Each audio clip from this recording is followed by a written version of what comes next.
नमस्कार दोस्तों, मैं विमल प्रजापति आप सभी का स्वागत करता हूं।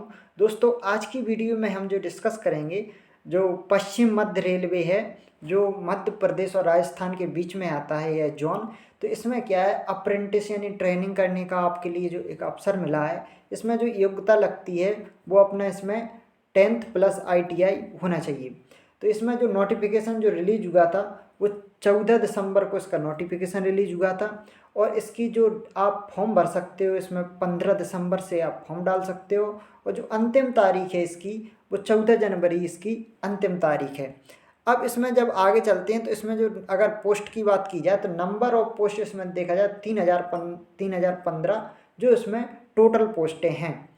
अब इसमें जो रहता है, जैसे किस डिवीज़न में कितनी वैकेंसी हैं, तो देखा जाए सबसे पहले जो जबलपुर डिवीज़न है उसमें टोटल 1164 वैकेंसी हैं। जो भोपाल डिवीज़न है उसमें से जो है अपनी कितनी 603 पोस्टें हैं। और जो इसके बाद जो कोटा डिवीज़न है उसमें 853 है। और जो भोपाल का एक और डिवीज़न है जिसमें 170 हैं। और फिर कोटा वाले में फिर जो वर्कर्स वाला है उसमें 196 हैं। और हेडक्वार्टर भोपाल वाला उसमें 29 हैं। तो टोटल बात की जाए अगर इसमें, तो टोटल 3015 इसमें पोस्टें हैं। ए आपकी कैटेगरीज वाइज, जनरल वाइज ए है, SC ST wise, general SC ST और OBC ये कैटेगरीज वाइज बता दी गई हैं किस में कितनी वैकेंसी हैं। अब दोस्तों आगे चलते हैं अपन, जो इसमें एलिजिबिलिटी क्राइटेरिया है, आप कितनी उम्र इसमें क्या रहने वाली है। तो आप इसमें जो उम्र है वो 15 साल से स्टार्टिंग हो जाती है। 15 साल से आप इसमें 24 साल तक, जिनकी ये 24 है वो इसमें फॉर्म भर सकते हैं। फिर इसमें कैटेगरी वाइज भी एज रिलैक्सेशन मिलता है। जैसे अगर आप SC ST से आप बिलोंग करते हो तो इसकी जो 5 साल, और OBC में आप हो तो इसमें 3 साल की छूट मिलती है। अगला इसमें देखा जाए तो इसमें क्या चाहिए, मिनिमम क्वालिफिकेशन क्या चाहिए आपके लिए।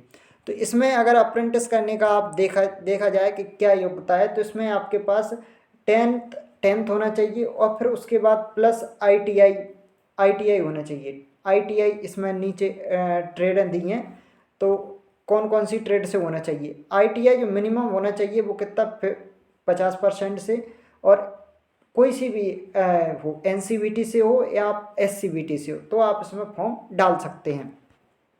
अब इसमें जो मेन जैसे ट्रेड है तो बहुत सारी इसमें ट्रेड दी हैं। तो अपन और बात करेंगे इसमें, जैसे मोड ऑफ सिलेक्शन, किस बेस पे आपका सिलेक्शन होगा। तो इसके बारे में अगर बात की जाए तो ये एक आपको बेसिस ऑन मेरिट लिस्ट, तो इसमें एक मेरिट लिस्ट बनाई जाएगी। मेरिट लिस्ट में जो रहेगा वो आपका 10th का जो आपकी मार्कशीट रहेगी उसकी परसेंटेज, प्लस ITI में जो मार्क्स हैं आपने जो प्राप्त किए हैं, तो उसकी बेस पे आपके लिए एक वो बनाई जाएगी मेरिट लिस्ट। उससे आपका क्या होगा, सिलेक्शन होगा। अगला अगर फीस की बात की जाए, किस में कितनी फ़ीस पे करना है आपके लिए, तो इसमें अगर आप टोटल इसमें 100 रुपये एप्लीकेशन फ़ीस है।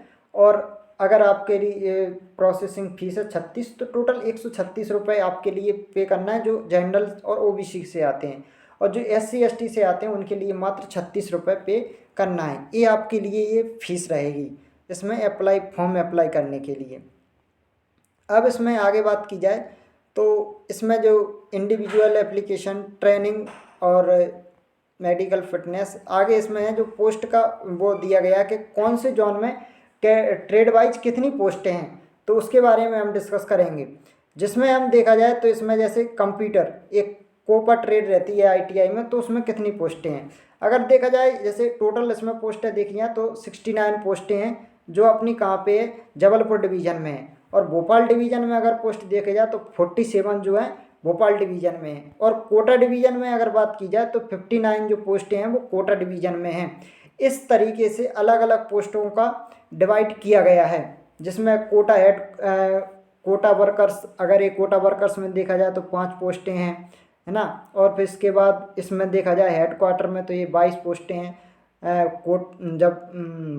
जबलपुर वाले में। और फिर इसके बाद में अगर टोटल बात की जाए तो 208 पोस्टें हैं पूरा इसमें। अगर इसमें कैटेगरीज वाइज देखा जाए तो अपने लिए ये जनरल है, SC है, ST है ना। तो इसके हिसाब से अपन कैटेगरीज वाइज देख सकते हैं कौन ट्रेड में कितनी पोस्टें हैं। अब इसके बाद में जो अगला आता है और नीचे जाते हैं तो और कौन कौन सी ट्रेड, ये मैंने कोपा का बताया। अब मैं बात करूँगा इलेक्ट्रीशियन की।